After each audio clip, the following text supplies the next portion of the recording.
thank you for coming to the Skeptics track. We really appreciate your coming. So our next guest is Bob Nyggard, who is a true hero. The blurb up there said he was a psychic crime fighter, but he's really more like a psychic crime fighter. So he probably had one of my favorite talks last year with interview with Jamie Swiss. But I hope he will tell you more about his exploits. So thank you, Bob. Please take it away. Give it a warm welcome. Okay, I want to thank everybody for coming today. I'm really grateful to be here to spread the word about psychic fraud and the devastating impact it has on many people's lives. First, let me tell you how I started off. I started off as a New York City cop, and I was in the transit police department, went through the New York City Police Academy, graduated, was assigned to transit in Harlem.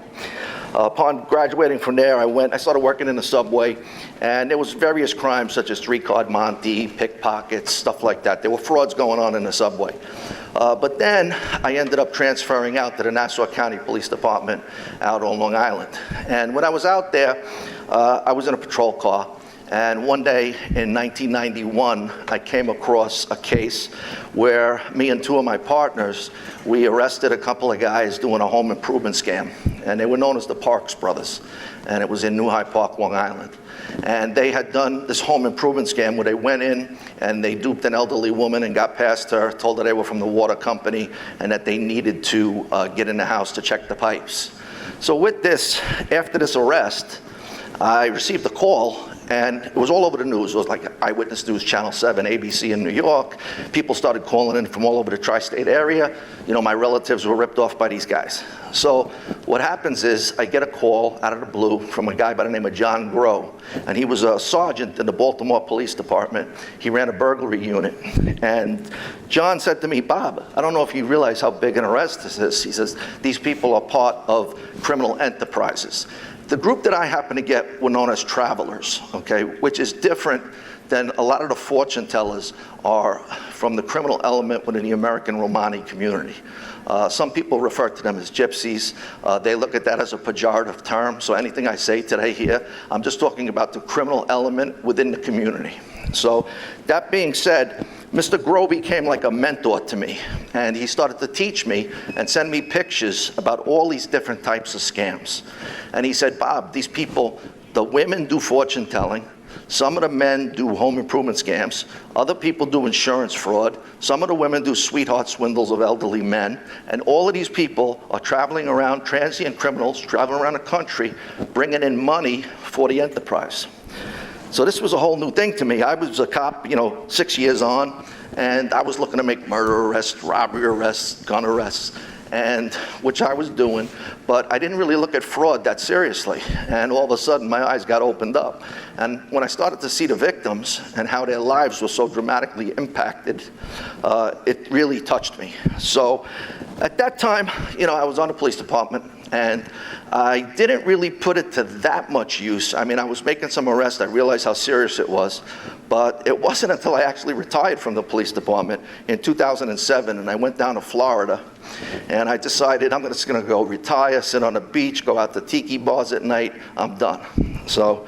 But that didn't exactly work out that way. 3 months on the beach, and I was bored stiff. So I picked up a private investigator license.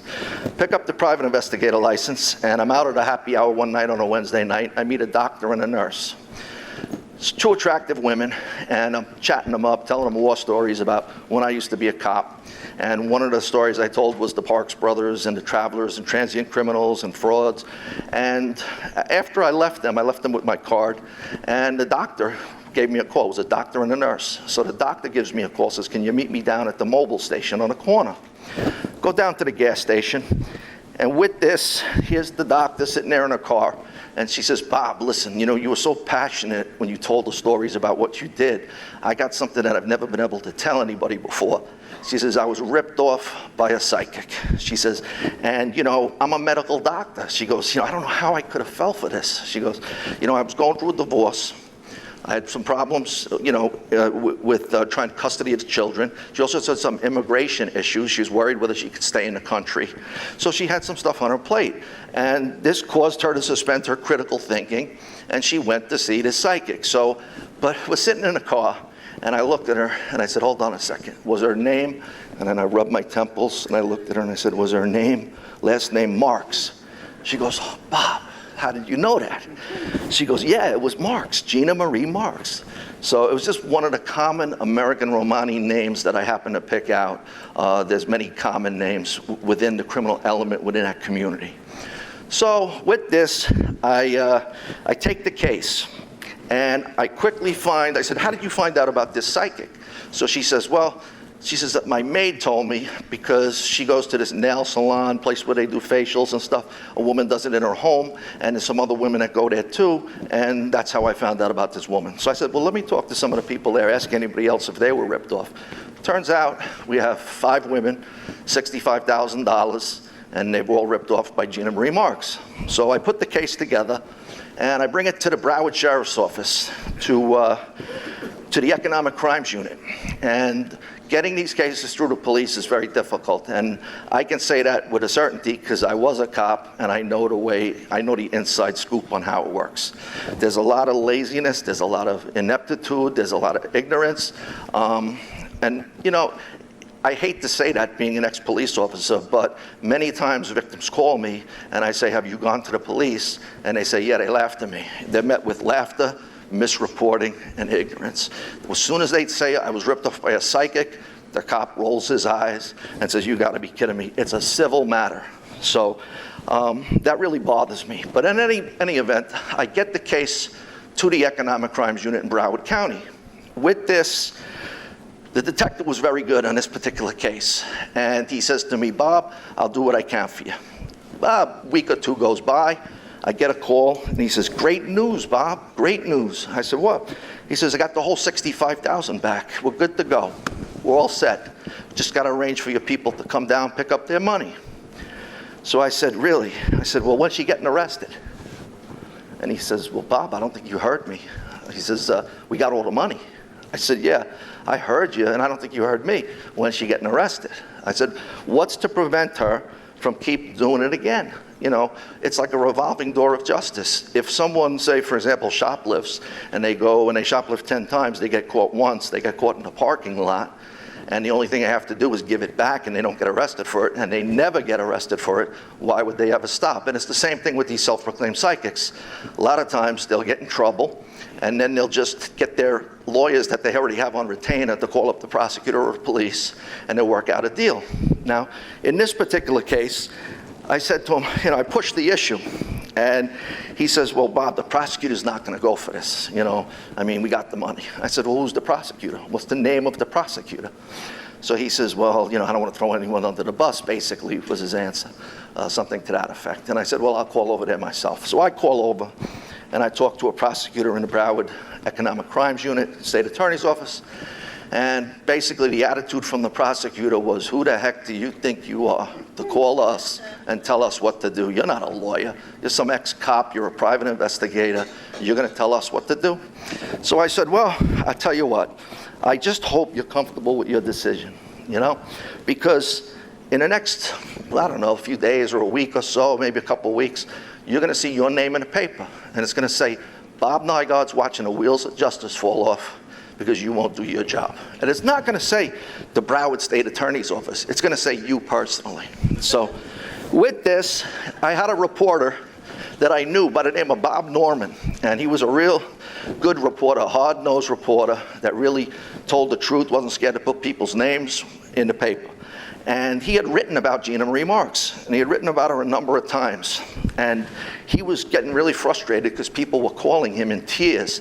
And I know how these calls go, because people call you, sometimes they're suicidal. They've lost everything. And so he was really upset over this and this whole revolving door policy of justice and how they were always skirting justice. So he says, Bob, don't worry, I'll do an article. But with this, I go back to the detective, and I said, listen, this is what the prosecutor said. He gave me a hard time. You and I both know this is wrong. This woman needs to be arrested so that she's fingerprinted, she's photographed, And that way we can get her in the system and protect society as well as just helping victims get back their money. Because the two things you want to do in any criminal prosecution is you want to protect society and you want to help victims make them whole. So that's the two goals. Sometimes those goals can be a little bit competing, as you see, but that's your two goals. So the detective said, don't worry about it, Bob, and he went against the state attorney, basically, and he obtained a warrant for her arrest. She was on the run. It was about Christmas time, and he went to the house in Plantation, actually, Florida, to arrest her, and she was cleared out. He had notified the Plantation Police Department that he was going there, and he got there and she was gone. So I don't know exactly why that happened to this day, but in any event, she ended up turning herself in. This was in 2009. So she turns herself in, and she gets convicted. She's fingerprinted, she's photographed, she's put through the system. She gets convicted, she pays the whole $65,000 back. So we have a happy ending, a good story. Victims are happy, everybody's happy.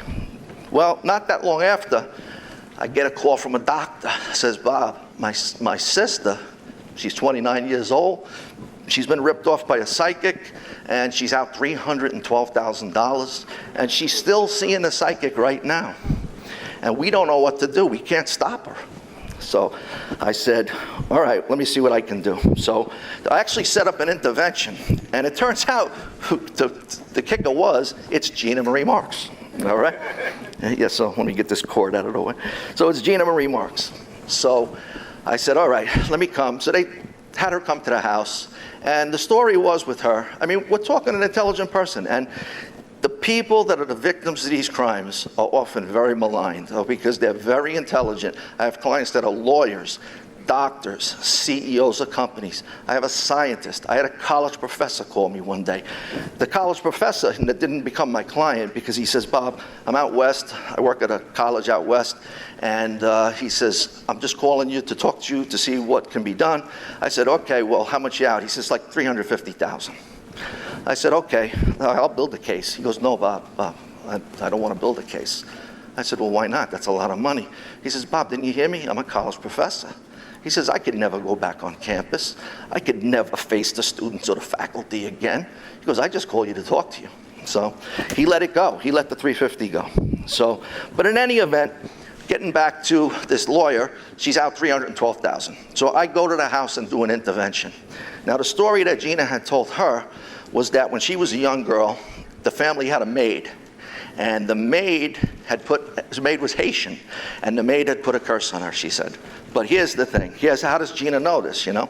So Gina says, I'm going to do a reading for you, and then she did a reading for her mother. And when she did the reading for the mother, she found out that they used to have a maid, and that at one point they fired the maid, so the maid might have been mad that she was fired. And so she used that story, and she says to the mother, don't tell your daughter about anything we talk about during this reading. She told the daughter, don't tell the mother anything that we talk about during this reading.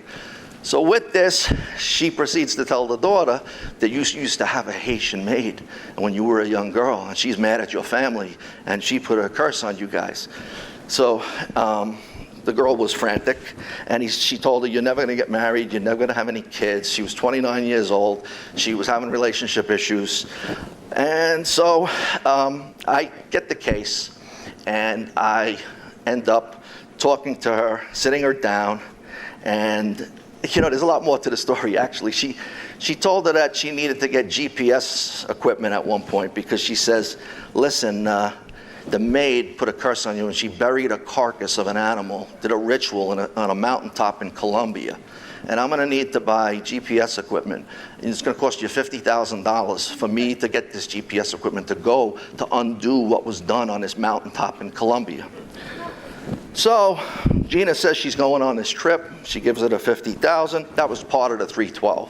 And then she hits her with the story that on the way back, when she was coming back from the mountaintop, because she was like, oh, where's my $50,000? You know, like, what's going on and everything. She goes, oh, you're so ungrateful. You don't realize everything we did for you. She says, well, what do you mean? She says, the guide that we had got bit by a giant mosquito on the way back from the mountaintop, and he died all because of you. See what everyone's doing on your behalf. So it's just these crazy, outlandish stories that they tell. So in any event, I do an intervention, and this girl comes in, this lawyer comes in. She sits on the couch. They introduce me as a family friend. And she says, I said, you know, I'm a private investigator. I'm here about Gina. She gets all rigid. And she's like, I said, and she's a psychic, right? That's right, she's a psychic. I said, nah, she's not a psychic. I said, it's not true. She says, well, who are you to say that? You know, she's ready to run away. But she's sitting there, and I said, I heard that your Haitian maid put a curse on you. And she says, that's right, she did. And I heard the Haitian maid died, so she can't remove the curse according to Gina. And she says, that's right. And I said, well, who's this? And I take out a videotape, play it on my computer. I went and found the Haitian maid. She wasn't dead. She was living 1.5 miles from where the family lived, alive and well. And she's a Christian woman with crucifixes on. She says, Bob, I don't believe in any voodoo Haitian stuff. I would never do that to some young girl. I didn't do it. So I get a statement from the woman. I have the videotape. This still doesn't do it. She's still in denial. Then I said to her, I said, listen, I heard that her mother died. Gina's mother died, and she died of cancer, and you know, very serious. She told you that. She says, yeah. I said, well, her mother's not dead. I said, that was just to get sympathy out of you. She says, no, her mother is dead. I said, okay, who's this? I show her a picture of Gina, the daughter, and the mother at a wedding, and in the picture, in one of the pictures I showed her a few pictures, and there's a $27,000 rose gold colored watch that one of them's wearing, and sure enough, that's a watch that she bought as part of this ritual work. So in any event, I end up, she just broke down at that point, and she came around and she says, Bob, and she started just shaking, and we had to get her some water, and she realized that she had been ripped off, and I built a case. So I had that woman, and then 2 other women came forward. One was my client, the other wasn't. One was out $30,000, there was another who was out about $150,000. Total was $503,000. So with this, I get her arrested for the second time, and this time on a $503,000 for 3 women. The DA, Broward DA, goes to give her a sweetheart deal of pay back $250,000 and get probation with no jail time. First time around, she paid $65 back and got probation. Now they're going to give her probation again. I was livid. I didn't think that suited the crime. And the victims were to get 50 cents on the dollar. And so ended up going to court, and they were going to try to push this deal through. And what happened is my one client, the one that was out to 312, she goes into court and she says, Judge, I don't want this deal. I don't think this is right. I think she should have to do jail time. I don't think, you know, I want to get money back, but 50 cents on the dollar, and this whole situation is not right.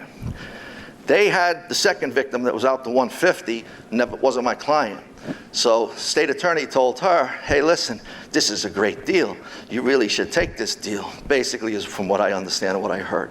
And she gets up and she says to the judge, I really need this money back. This is fine with me. This deal's great. Third victim is my client, out $30,000, lives in the Midwest. They never informed her about the hearing, and I knew that. I had talked to her the night before. So with this, they have a young prosecutor come in, stands in front of the judge, and he says, Judge, we have one victim wants it, one victim doesn't, basically. He says, and I represent the third victim, and she wants this deal to go through. So now it's a tiebreaker, 2 against 1. I stand up in the courtroom and said, this is an outrage, something to the effect of, I'm not going to stand here and listen to this state attorney misrepresent my client's wishes to this court. Well, you see, the place was in an uproar. So the judge says, well, you want to say that under oath? I said, I'll say it under oath, no problem. So I go up, I raise my right hand, swear in. I said, they never even notified her about this hearing. They're trying to push this deal through because everybody, the dark side is in cahoots with the state attorney's office, in my opinion. Well, that's not something you really say in court, but I did. All right. So the judge says, okay, well, what are we going to do about this? And I see they break. I see the defense attorney with the state attorney out in the hallway. They're arguing. They're going at it. Like, I thought we had a deal, you know? They come back in, and realizing, I think, that they had their hand caught in the cookie jar, basically, situation. The judge says, what are we going to do? The lead state attorney says, we're going to have to postpone this to a further date, future date, and we'll get back to you. So turns out, She agrees to pay back $503,000 every single cent. She agrees to go to a Florida state prison for 18 months, of which she did about 9 months, and the victims got all their money back. So, you know, it's very difficult. To back up, the same state attorney involved in this $503,000 case was involved in the $65,000 one. And when Bob Norman wrote an article, he said, Bob Nyggard's watching the wheels of justice fall off, and it's unknown whether the state attorney is going to play ball or not. And we feel this is a miscarriage of justice. So, you know, this is what I'm doing. I'm out there on the front lines, and I'm fighting with the system. But where I have the ability to fight because I was once in the system, the average person that walks into a police station doesn't stand a prayer.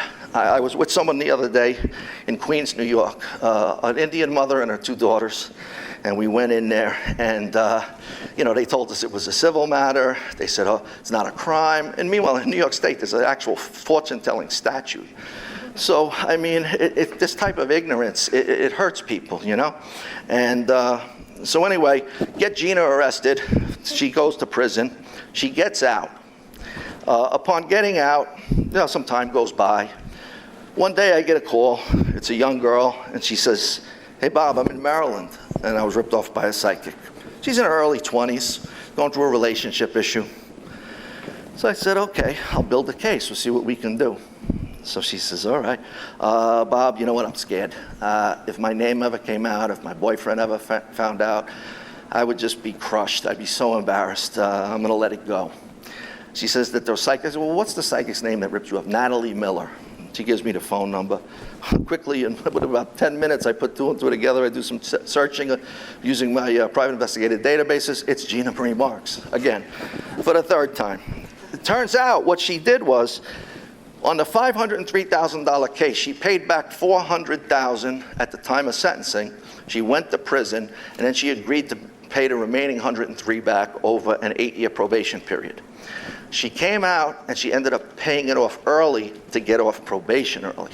So she got off probation, and then once free of probation, she went out and then started doing it in Maryland. So on that one, yeah, I was able to, you know, just sit there. I was like, what am I going to do? I really want to get her, but nothing I can do.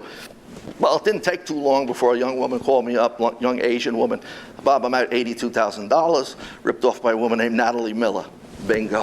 I already know who Natalie Miller is because of what the other phone call. So, build a case, put it together. I called back the one that's in her 20s, the woman in her 20s, and say, listen, now that I actually have a case with another victim, you want to be part of it? She says, yeah. So we get the case, find total 6 victims, and they're out $340,000. So we end up getting it prosecuted in Maryland. The Montgomery police department was very good, had a great detective who volunteered to take the case. A young woman took the case and helped me out, found some more victims, and we got her convicted, and she was sentenced to 6 years in prison. She won't have to do 6 years, but it was a good outcome. So that was Gina with her 3 different cases. And as you can see, there's a lot of recidivism with these psychics. And, you know, it's tough because on one hand, you got the victims want their money back, but then on the other hand, you want to protect society. So basically, just to back up, the way that a fortune-telling fraud usually works is someone goes in and they pay a nominal fee. They'll pay something under $100. And they'll say, all right, I see a darkness around you. I see a negativity. I see a blockage, is what the psychic will say. So the victim says, all right, what do I do? You know? And the psychic says, well, I have to do deeper research to get to the root cause of the problem. So with this, they say, but that's going to cost a couple $100. That's going to cost money for crystals and candles because I need to work with the crystals and candles. So they give something under 1,000 usually because they want to keep it under 1,000 because over 1,000 is a grand larceny, is a felony. Under 1,000 is a misdemeanor. So they're not stupid. So with this, they'll say, okay, upon doing the deeper research, I found out that there's a curse on you. But what they do is they say, you need to do a ritual. Money is the root of all evil. What we need to do, we need to draw the evil away from you using the money. If you're 30 years old, this has been on you your whole life. You're 30 years old, it's been on you since you were born. So we have to cleanse you for each year of your life. So I need you to give me $30,000. But what you need to do is put it under your mattress, put it under the bed, and we need to trap the evil in something. So we're going to use an egg, okay? So the egg represents the soul. So the person will get the egg, they'll get the money, they'll put it under the mattress. The psychic will all of a sudden call them up. Oh, we've angered the evil spirits. They've gone to the money. Person will bring the psychic the money and the egg. Psychic will take the egg, put it in a bag, and say, it won't break, it won't break. And they're very theatrical. And then they pull the egg out, they hit it, blood comes out of the egg. Or a black snake is in the egg. Or some black hairball with like oil on it, ominous looking object. And they'll say, oh, that's the curse. You know what? It's all over the room now. It's all over the money. You need to leave right away. It's gonna hurt my family. This could hurt me. This could hurt you. I need to take the money, the 30,000 say. I need to take the egg. I need to bury the contents of the egg. I'm gonna take the money to the altar at my church. A lot of religious terminology. Father John, Sister Mary's gonna be there. Gotta go to the altar, gotta go to the church. Take it to the church, and I'm gonna cleanse the money, and then I'm going to give it back to you next week. So herein lies the scam. When I go after these people, I'm looking for provable lies, okay? Because I realize that the police and the prosecutors don't want to do these cases. They don't want to go into court and take a case and try to prove to a jury this person was scammed because the person lied and said they were psychic when they're not psychic. So that presents a problem because you have certain people that are going to believe in it, and if those people are on the jury, you're not going to get a conviction. So what do you need? So as a private investigator, I work doggedly to find the provable lies. So, for example, sometimes the psychic will say to the person, you need to get me gift cards. You need to go, once they tap them out for cash, they'll tell them they need to open up credit cards. And they'll say, you need to go to the store, get Nordstrom card, get Macy's cards. And they know they can get credit right away and get gift cards using the cards that they just opened up. You need to get me $500 gift cards. And they'll say, you need to get me that so I can buy crystals and candles to do the work. So I had a young guy in the Navy in San Diego, and he was out like $40,000, and he had bought gift cards, given them to the psychic. And the prosecutor was like, well, you know, this is ridiculous. This whole case is ridiculous on its face. She says, the guy in the Navy, she says, is he, he's in the Navy. She says, he's mentally competent, right? I said, yeah. She says, he's not elderly, is he? I said, no. She goes, well, this case is ridiculous on its face. How would I ever bring this before a jury? Anyway, I traced the gift cards.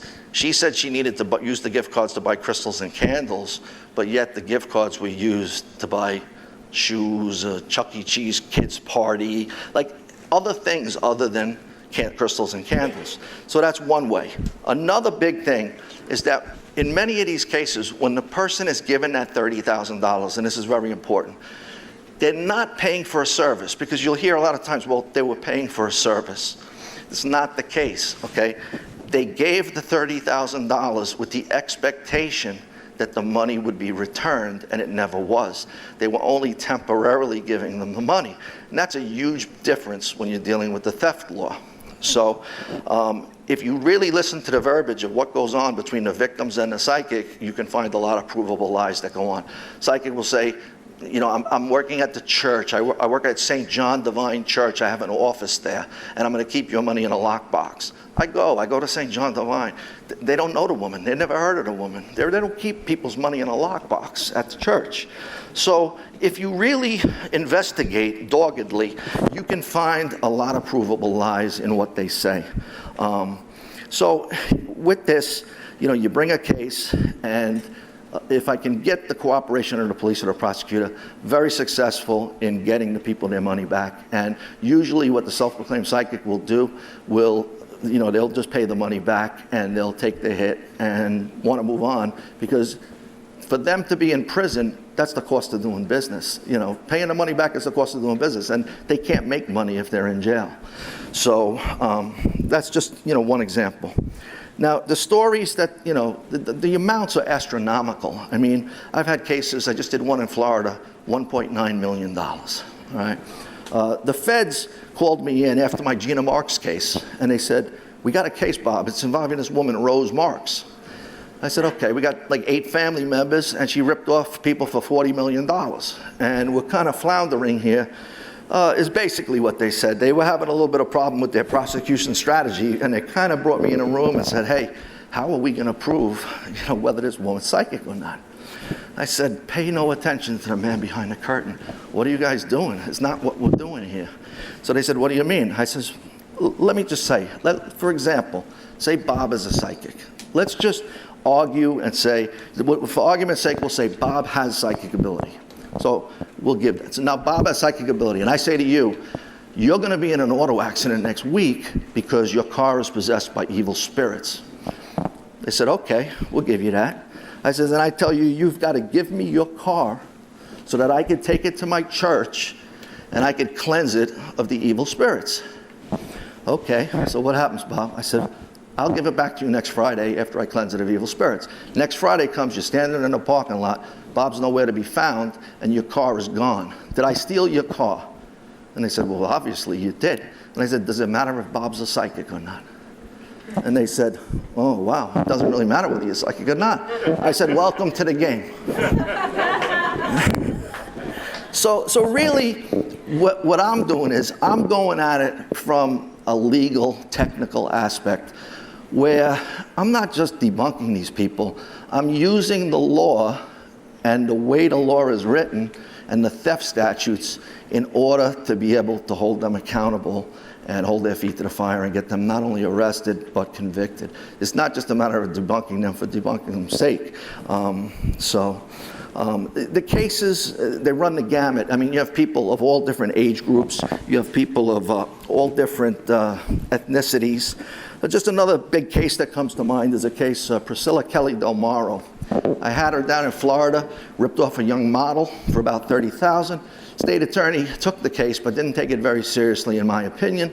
She ended up getting back $2,500 for a pocketbook she had given, and the other money she didn't get back, the victim. And they gave Priscilla Kelly Del Maro a PTI agreement, which is called a pretrial intervention agreement for first-time offender, and no jail time. She has to go to a class, and that's the end of it. So that was the end of that.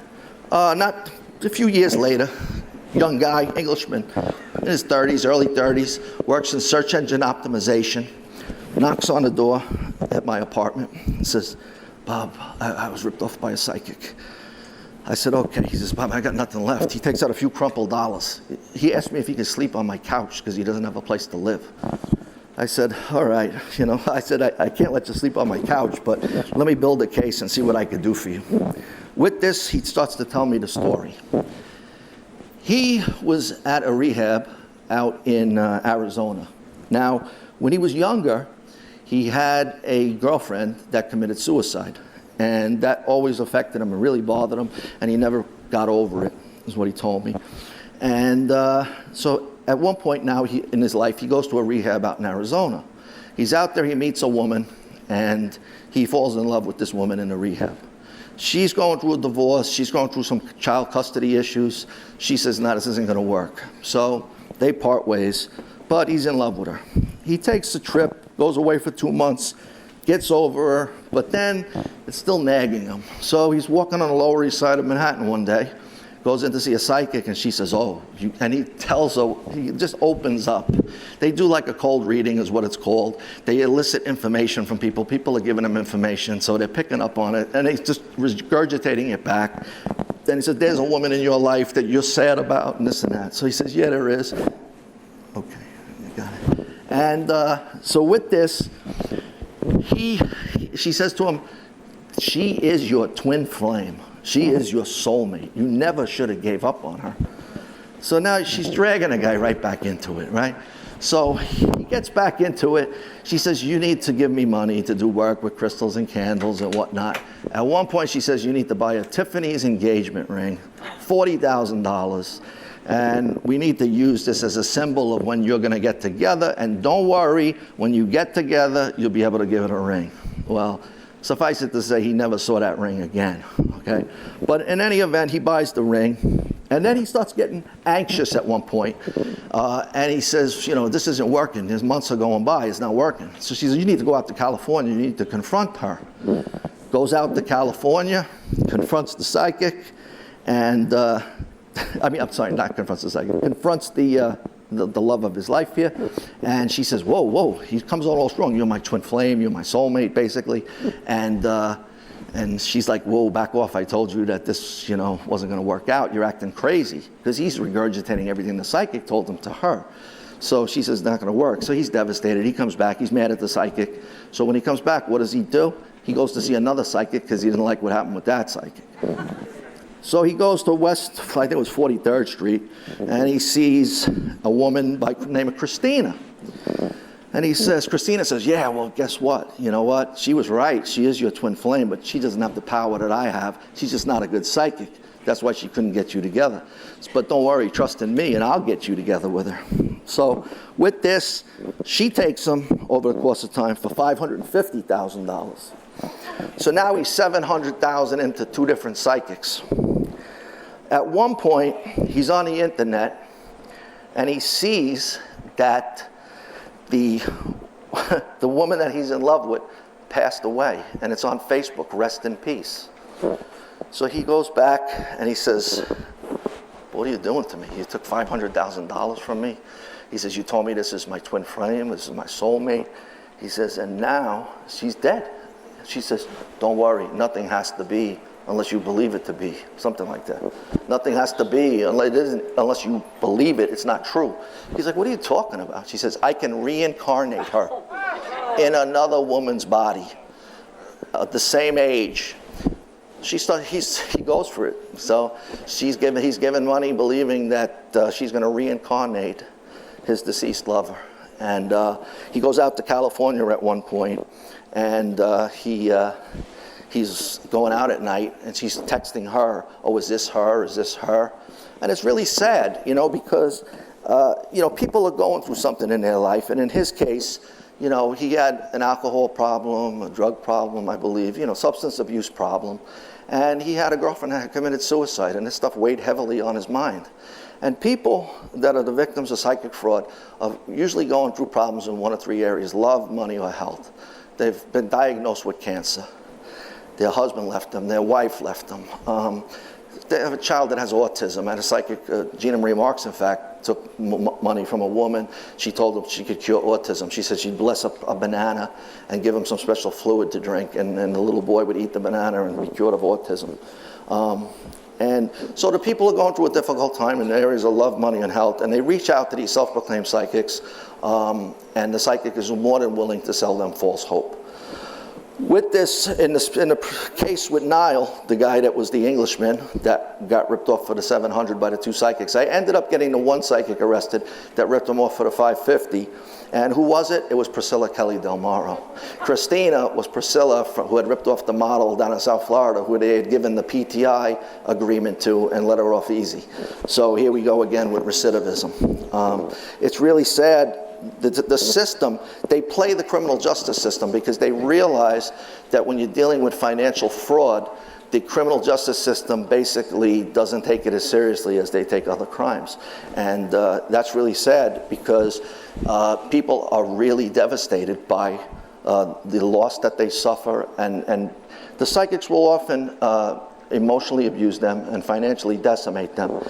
Some of the hallmarks of the scam is the psychic will say, don't talk about the work with anybody because if you do, the work will fail. They do that so they isolate the victim, so if the victim was to talk to somebody, the victim would then know, oh, I'm getting scammed. They say, you can trust me and only me. They create a sense of dependency. They create a siege mentality. Everybody else is out to get you. In case somebody else goes up to the person and says, hey, listen, you might be getting ripped off. They say, oh, they're telling you that because they're of the devil. They're trying to work against us. So isolate the victim, create a sense of dependency, create a siege mentality, exacerbate the victim's existing fears. What the person came in with: my husband left me, I want him back. I have cancer, the doctor said I have cancer. My child had autism. these things. So exacerbate the fears, introduce new fears. If something happens in their life, that's because it occurs, you see? That's why you were in that auto accident. If something goes good, I got a job promotion, yeah, that's because of the work that I'm doing for you. So they use that to their advantage. So these are some of the dynamics of what goes on. And you have vulnerable people walking in, suspending their critical thinking, and getting bamboozled. And we're not talking, unintelligent people.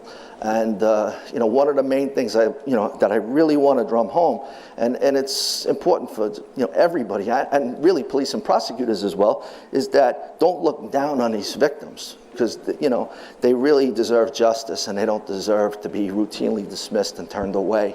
While you might not fall for it, or I might not fall for it, we don't know how we would feel at any given moment in our life in the future. So, yeah, there's about 15 minutes left. I told my 2 stories. There's so many more. And these self-proclaimed psychics take millions and millions of dollars. I mean, one more quick one. I have one in South Florida right now, $1.9 million. The psychic just pled guilty. The victim was going to medical school. Psychic approached her in the Galleria Mall in Houston, Texas. The girl wasn't even looking for a psychic. She had broken up with her boyfriend. She was decimated. She wanted to marry him. And the psychic got her hooks into her, brought her back to her place, started getting money. She was stressed out. Her mother had died of cancer. And the psychic said to her, hey, listen, the cancer that your mother died of, that was because of a curse, and you're going to die of that same thing. The curse is moved on from your mother to you. You're going to die of it as well. She took the girl for $1.9 million. At one point, the girl dropped out of medical school, and the psychic had her stripping in a strip club. She was making cash, sometimes giving a psychic $9,000 a month, because the psychic knew that was a place that you could make big cash. And she could then, at one occasion, she sent her $143,000 in a FedEx box, cash in a FedEx box. So, I mean, it's just crazy. The stories, I mean, they go on and on. But I'll open it up to any questions anyone has. That's just some of the stories I have. Your microphone.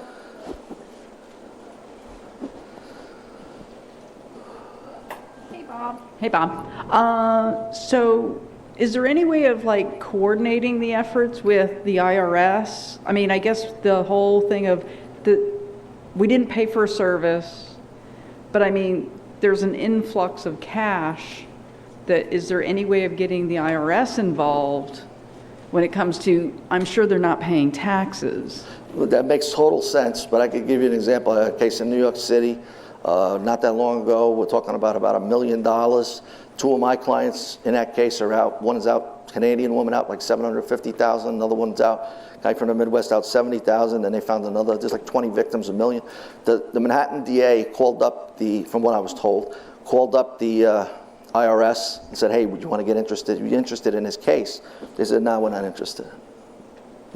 They just passed. So, you'd like to think that happens. I did help the IRS with a case in Massachusetts involving an elderly woman who was from old family money, and she had lost a couple million. I think it was like 3.5 million. And she had, what I understand, Alzheimer's, I think. And so she didn't make a good witness. They wouldn't have a good case. And the IRS did step in that case. And they called me up, and I worked with them. And we did get the psychic arrested. And the psychic was sentenced to like 2 years, 2.5 years, I think, on that case. So sometimes they do get involved, but it's rare.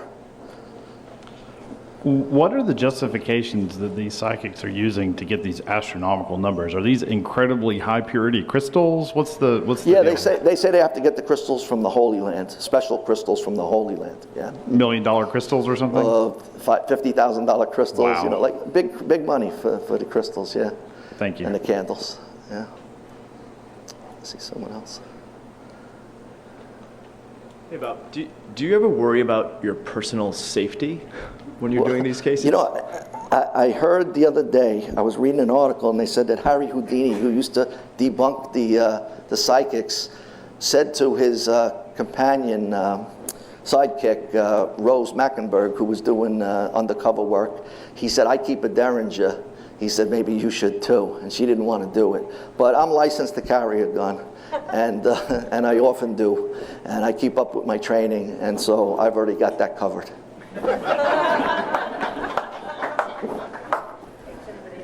I'm just drawing a conclusion here. Might be wrong, but it kind of sounds like we have a rob Peter to pay Paul kind of thing, where, hey, I have one victim, I spent their money. Maybe in some cases, they're going to have to pay back that money, so I need to go find new victims to pay. And so it's kind of like self-perpetuating is what I'm guessing. Is that correct? Very insightful. Very insightful, because that's very often what they do, is in order to pay back, they just have other members of the community go out and rip off other people to come up with the cash to come into court and pay the money back. But I don't know what the alternative is. I don't know how else to deal with it, other than to put them in prison and not take the money, but then the victims are out the money. Yes? What's it like when you see all of the television shows now that are like, Long Island Medium and crossing over? What is it like when you see that psychics get television time for obviously swindling people? Yeah, I was on Dr. Oz, and they invited me to come on. So I go on Dr. Oz, and he's got me talking about fake psychics. I have one of my clients on, it's out $136,000, got her back all the money. And then for the second half of the show, he has a psychic, a self-proclaimed psychic, going to give readings to the audience, When I was backstage, she says to me, Bob, I want to do a reading for you. I said, you got to be kidding me. She said, no, Bob, I want to do a reading for you. I said, okay. She says, I said, nah, listen, I'm not into it. She goes, I see someone with a K, like a relative of yours with a K, someone with a Keith. And she's like, no, a Ken, my brother's name, all right?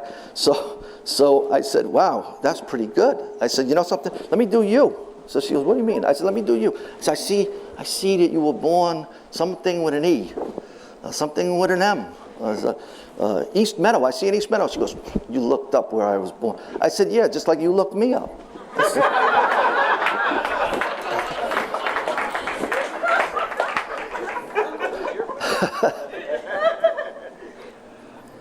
You said earlier that you were sort of able to guess the last names of some of these perpetrators because of the history of the groups that they run with. To what extent have you noticed or suspected, without being able to prove, that these may be associated with elements of more broadly distributed organized crime? Oh, it's well documented through the criminal records and the family trees, where have one woman doing a sweetheart swindle, another woman in the same family doing a psychic fraud, the guy doing a B&E, breaking and entering. So it's well documented. And there's a story they teach their children at a young age. It's called Searching for the Fourth Nail. They have a story that when Jesus was born, he was going to be brought to Calvary, to the cross, and the Roman soldiers went to a blacksmith that night and said, we need 4 nails. We need one for one hand, one for the other hand, one for his feet, and a golden spike to go through Jesus' heart. That night, a young gypsy boy came, and he went into the blacksmith, and he stole the golden spike that was supposed to be driven through Jesus' heart. So when the Romans came, picked up the nails, they got to the cross, and they opened it up, one was stolen. So they were you see pictures of Jesus on a cross, that's why you only see 3 nails, one on each hand and one on the feet. And God looked down that day, and he said, because that little gypsy boy stole that nail and saved my son Jesus the pain of having that driven through his heart, you gypsies can roam the earth forevermore and steal from anybody you want, as long as it's not another gypsy.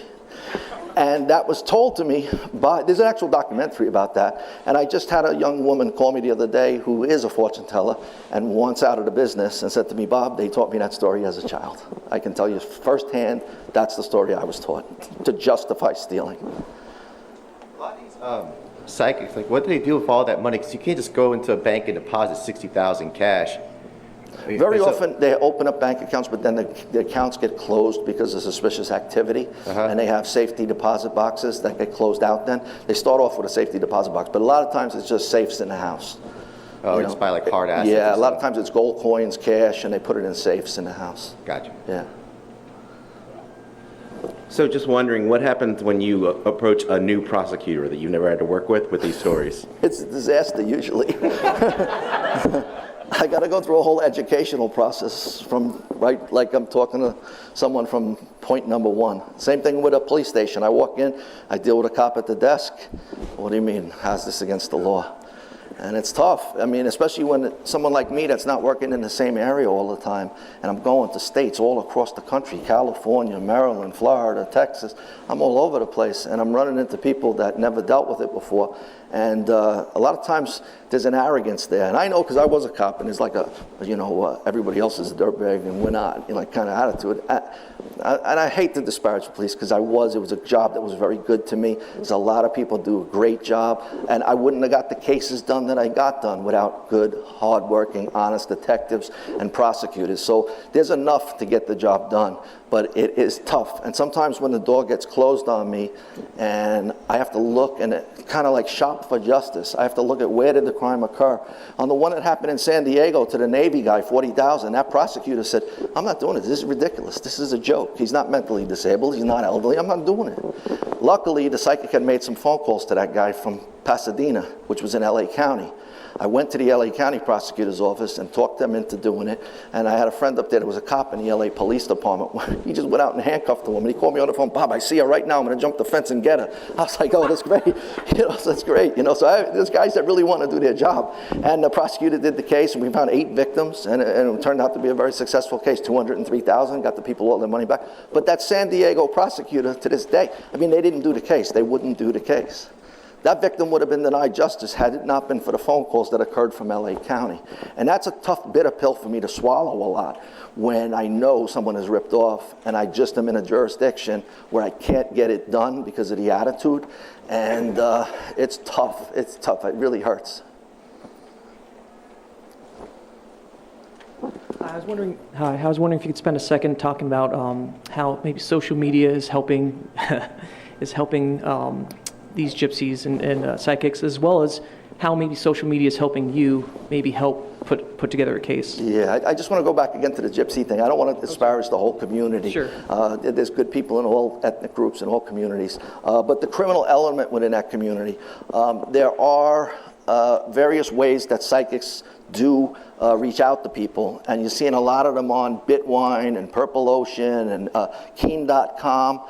They're using these platforms, and then they're getting the person to call, and then they're saying to the person, oh, now that we're talking, I don't want you to have to pay the amount that it costs per minute. So what you do is I'll give you my personal cell phone. So they're using it as a platform to get the person to go to their own cell phone. Yeah.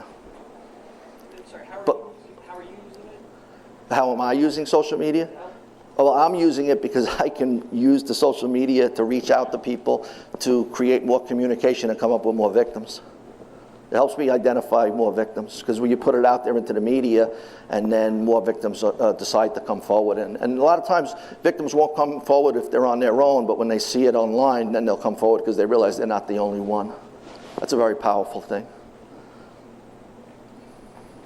Hi, I just wanted to clarify the legality of being a practicing psychic, because you mentioned a statute in New York, yes. But I know of in Boone, North Carolina, at least 3 or 4 practicing psychics who very widely advertise their services.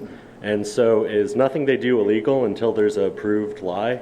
Yeah, I don't know of any statute in North Carolina offhand, so it's perfectly legal for them to take money and give psychic readings. But what happens is, what I find is, once you start looking at the real interaction that goes on between those people, that's when you start to see the lies. Now, not all the time. Sometimes there aren't lies. Sometimes someone will call me and I say, something, we don't have a case here. I'm not going to take your case. I'm very selective about what I take. And I make sure that there are those provable lies so that I know what I'm dealing with, and I can go, especially when I have such a hard time in the beginning with police and prosecutors, I have to know I have all my ducks in a row.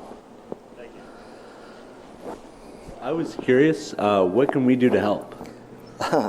Just, educate the people around you about what I'm talking about, that these are not just mom and pop shops, that when you see that neon sign, it's not just, some harmless neon sign, and very often there's a sinister side behind that place that you're going to walk into, and to tell people that. And another thing I would say is that anybody can be the victim of a psychic fraud. And you think, you're secure, you're a smart person, you're a skeptic. But you really don't know until something tragic happens in your life how you're going to react to it. And I've seen people that have called me and said, Bob, I was a skeptic, and I just still got bamboozled. They're professional con artists that know how to push your buttons. And you can't underestimate the power of the professional con artist.